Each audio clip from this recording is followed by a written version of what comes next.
اهلا وسهلا بكم وفيديو جديد هنتكلم فيه عن اهم افلام الكوميديا السوداء المصريه واللي علقت معانا واثرت فينا جدا وفضلت بصمه في تاريخ السينما المصريه. بس قبل ما نبدا في الفيديو عايز اقول لكم ان القناه هتكبر بيكم وبدعمكم لينا، فانزل دلوقتي اعمل لايك واشترك في القناه وشير الفيديو علشان ده بيساعدنا نقدم لكم كل اللي بتطلبوه.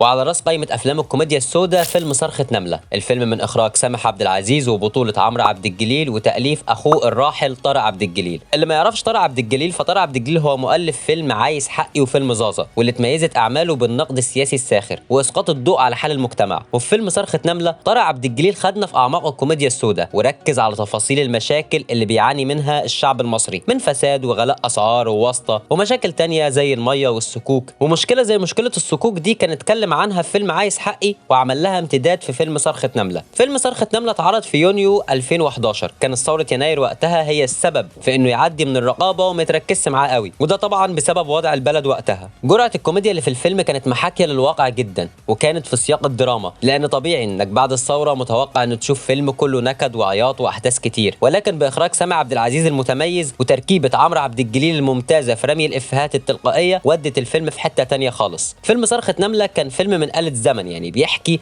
اوضاع 2011 اللي في الغالب وقفنا عند نفس الاوضاع دي بكل تفاصيلها. وانا شايف شخصيا ان بعد النظر في الافلام رزق المؤلف وفريق العمل. هتقول لي ازاي؟ هقول لك ان بعد 11 سنه من عرض الفيلم لسه الناس بتفتكره وبيشيروا منه مقاطع وكأنها متصورة دلوقتي، ودي كارثة سودة في حد ذاتها. وده المميز في فيلم صرخة نملة واللي خلاني احطه في مقدمة اعمال الكوميديا السوداء. الفيلم عايشك مرارة المواقف بردود افعال كوميدية عفوية من عمرو عبد الجليل. طب وطلعت تصاحبك عشان 3 جنيه؟ قلت له عشان هو بسجارة في حاجة؟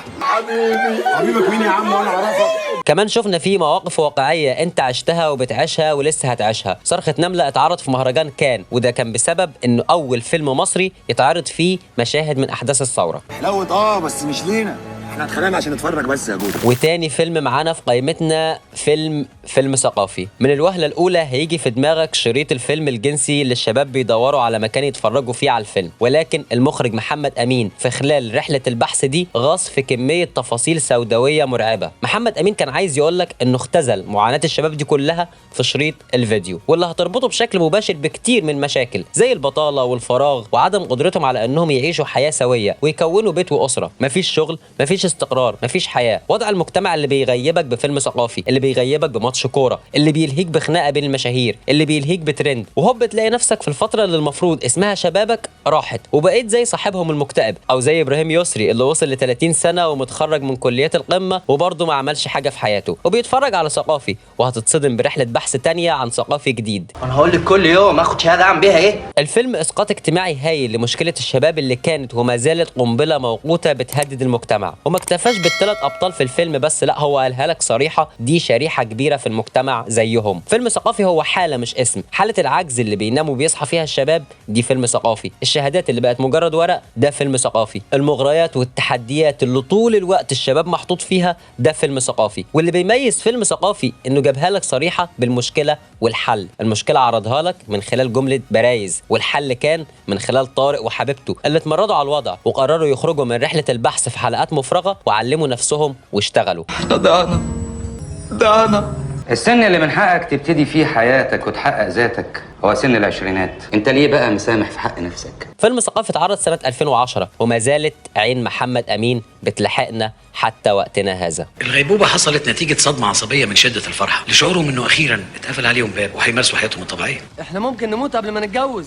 وثالث فيلم معانا هو فيلم جواز بقرار جمهوري. الفيلم ده اتعرض 2001 وكان من اخراج خالد يوسف وتأليف محسن الجلاد. الفيلم ده بيسلط الضوء على لوكشة مشاكل مجتمعية كتير جدا، منها مشكلة الفساد في الأحياء الشعبية والواسطة والفقر والمتاجرة بأحلام الغلابة وخوف المسؤولين من الأعلى منهم، في حبكة كوميدية خفيفة بطلها عمرو الوكيل. هاني رمزي خريج السياسة واقتصاد اللي قدم 8 سنين في وظيفة ويوم ما جات له ادوا ترابيزة بدل المكتب ورضي بأقل حاجة، ولكن دعوته للرئيس انه يحضر فرحه غيرت كل التفاصيل حواليه، خلت الناس تعامله كويس وكله بقى يطلب رضاه، حتى المدير اللي ما كانش طايقه بقى بيعامله كويس وبيطلب رضاه. ده غير المتاجرة بأحلام الغلابة وتزيين الشارع وتغيير اسم الحارة من ميمون القرد لميمون بالقرد. ولما اتعرف ان الرئيس مش جاي الحاره اتشال منها التزيين ورجعت كل حاجه زي ما كانت. الغلابه اللي اتعلقوا باشياء زياره الرئيس ومطالبهم البسيطه اللي هي ادنى مسببات الحياه، ولما عمرو الوكيل اتحط في الجد مرضيش يخذل اهل منطقته ورجع قدم مطالبهم تاني. الفيلم كوميديا بحته ولكن جواها معاني كتير جدا بتوريك مراره العيشه وتوريك الكلام المعسول اللي المسؤولين دايما بيضحكوا بيه على الناس. والفيلم الرابع والاخير معانا، وممكن ناس كتير تستغرب اني صنفته كوميديا سودا،